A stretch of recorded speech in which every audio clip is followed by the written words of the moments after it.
Hey, my name is Will Lawson. This is the Morning Report. Folks, there are few issues in American life that generate more heat and less clarity than the debate over what is commonly called conversion therapy. The term itself is emotionally loaded, politically weaponized, and often poorly understood by the general public. That confusion is not by accident. When a term carries this much weight, the side that defines it controls the battlefield. So before we talk about this recent Supreme Court decision, before we analyze Colorado's law, and before we discuss what conservatives should do next, we have to start with something far more basic. What exactly are we talking about? Because until we define the terms, we're not having a debate. We're participating in a narrative. So let's talk about what conversion therapy actually is. Now, at its broadest, conversion therapy refers to any attempt to change an individual's sexual orientation or gender identity. That's the definition that is most commonly used by advocacy organizations and many state laws, including Colorado's. But that definition covers a wide range of practices, a lot of which are universally condemned and others that are far more nuanced. Now, historically, conversion therapy has included aversion techniques, including electric shock or nausea inducing drugs, used decades ago and widely discredited. Institutional or coercive programs, often including minors. Behavioral conditioning approaches aimed at discouraging same sex attraction. Now, these practices are what most people think about when they hear the term conversion therapy. And the fact of the matter is that they are largely rejected across the political spectrum nowadays. But here's where things get weird.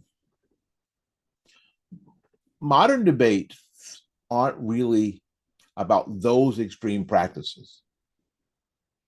They're about something much more subtle and much more common. Talk therapy. What? Talk therapy. Now, this is what this includes: a client seeking counseling to align behavior with personal or religious beliefs.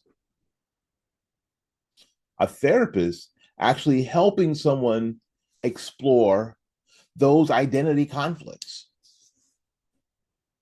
Conversations about sexuality, gender, faith, and personal values. In other words, we're no longer talking about forced treatment. We're talking about voluntary conversations between a counselor and a client. And that distinction is everything. Because once you move from physical or coercive practices into the realm of speech, you are no longer just regulating medicine, you're regulating ideas. This is how Colorado defines this issue. Colorado's law passed back in 2019 did not just ban extreme practices, it took a much broader approach.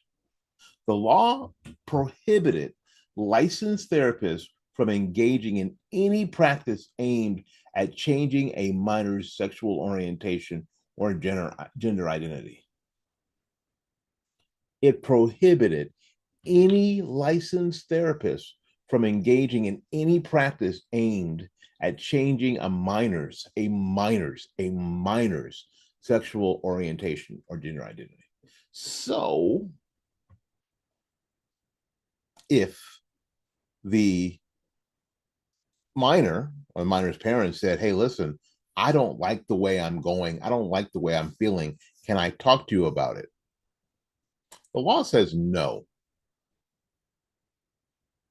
So on its face, it might sound straightforward, but the actual language and enforcement created a deeper issue. Colorado defined conversion therapy in a way that included any attempt to reduce or eliminate same-sex attraction, even if the person doesn't want it. Any effort to change gender identity, even if the person doesn't want it. Any counseling that encourage alignments with biological sex over gender identity. Did you get what I said? At the same time, the law explicitly allowed counseling that affirmed a minor's gender identity, therapy that supported transitioning,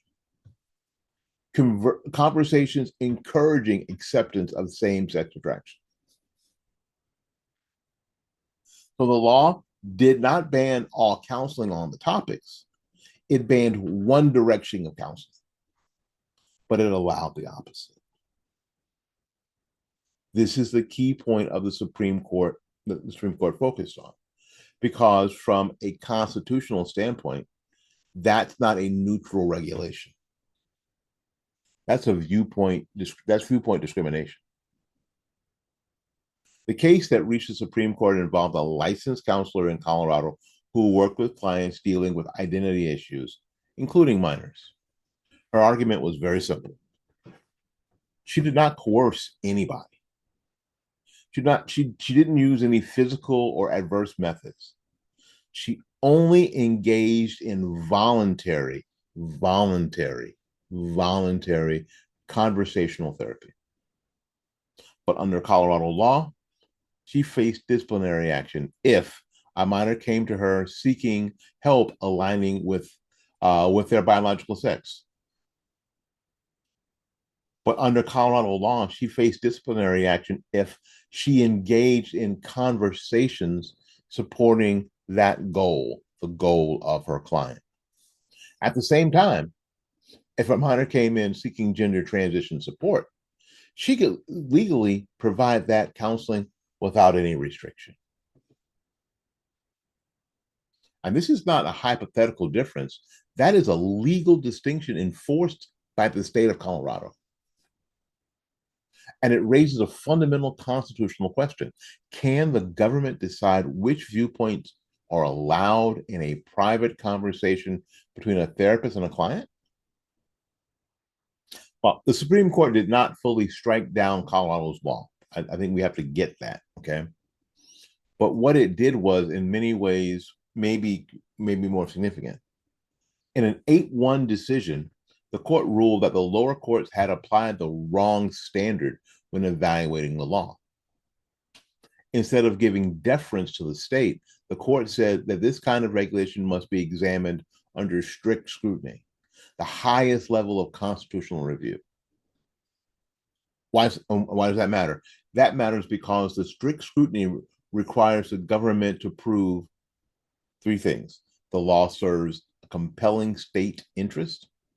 The law is narrowly tailored to achieve that interest. And number 3, there is no less restrictive alternative. Frankly, very few laws survive that test. But even more important than the legal standard was the reasoning behind it. The court made it clear that this law regulates speech, not just conduct. This law restricts speech based on content and viewpoint.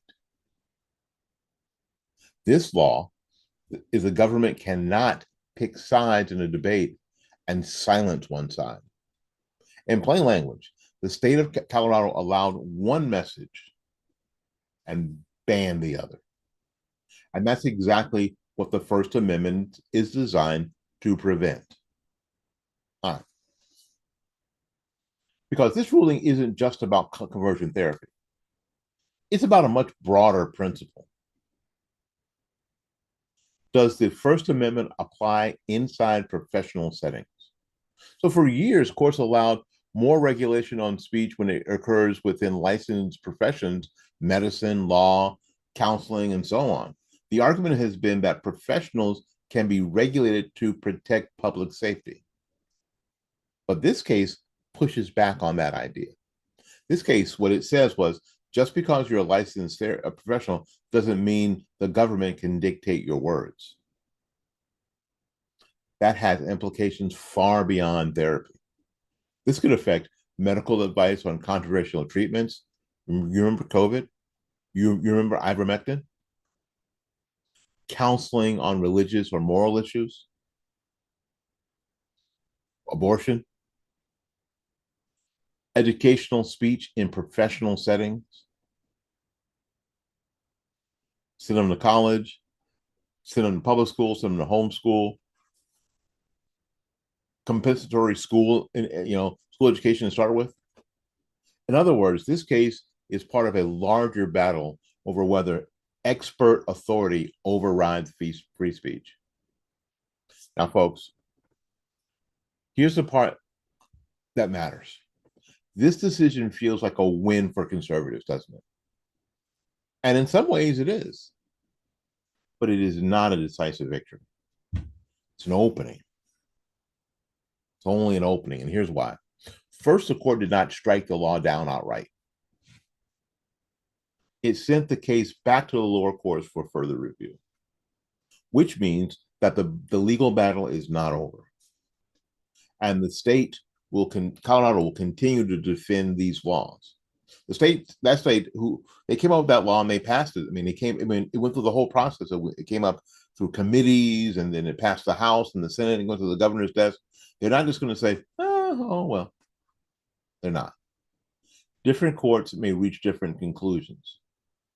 Second, the ruling is narrow, and it focuses on the specific way Colorado wrote and applied its law. It focuses on the imbalance between allowed and prohibited speech. Now, states could attempt to rewrite laws to avoid that imbalance. Third, the broader cultural and institutional landscape has not changed. Major medical organizations still oppose what they define as conversion therapy. Now, but when they say that, they talk about the things that we talked about earlier. They're not talking about just sitting down and having a conversation, or they shouldn't be. And other states still support similar bans. And public opinion still remains deeply divided. So while this decision is significant, it does not settle the issue. It simply moves the fight to a new stage. So if conservatives treat this as a final victory, they will lose the next phase of this battle.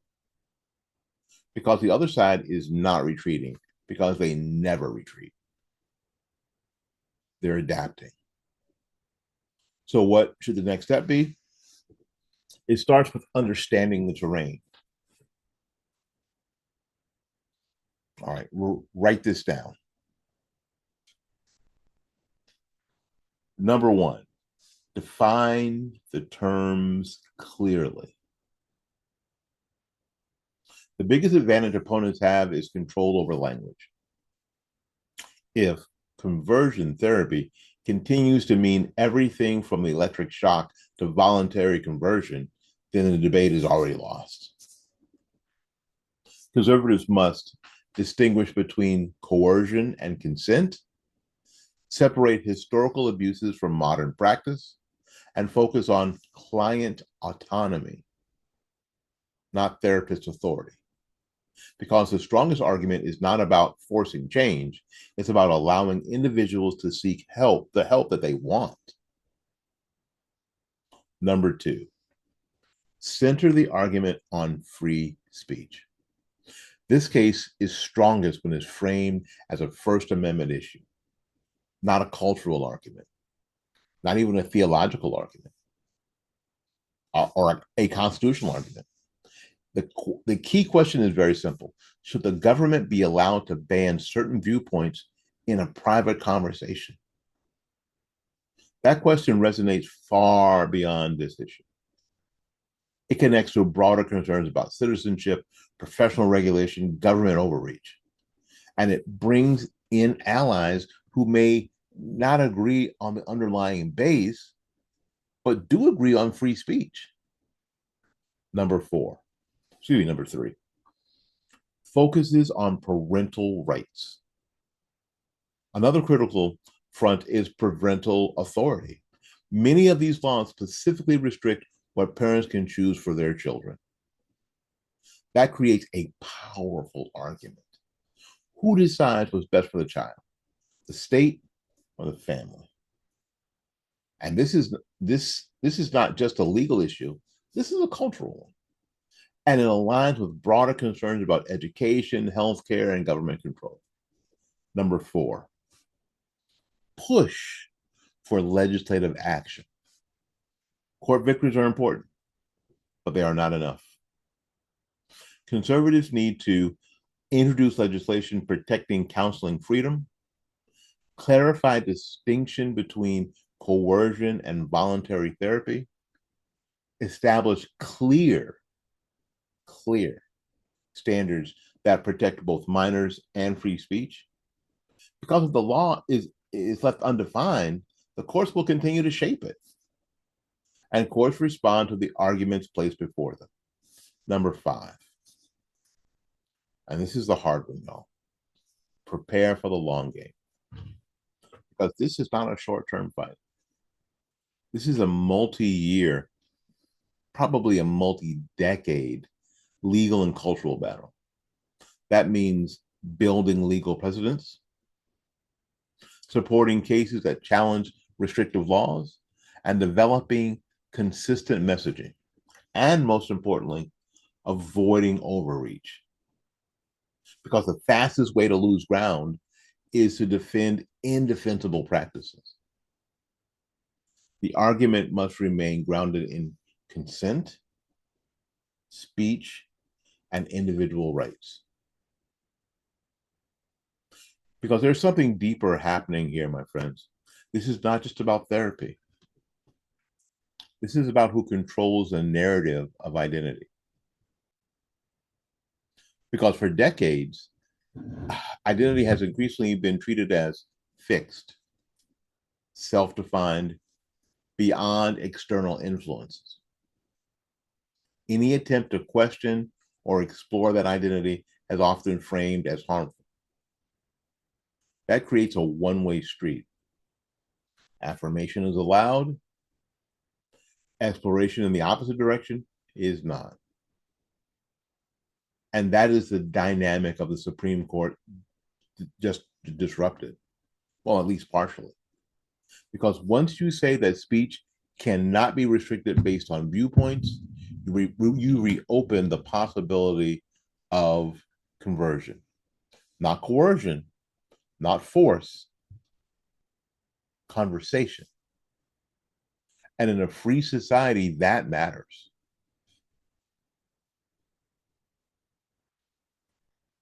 So expect several things to happen in the near future.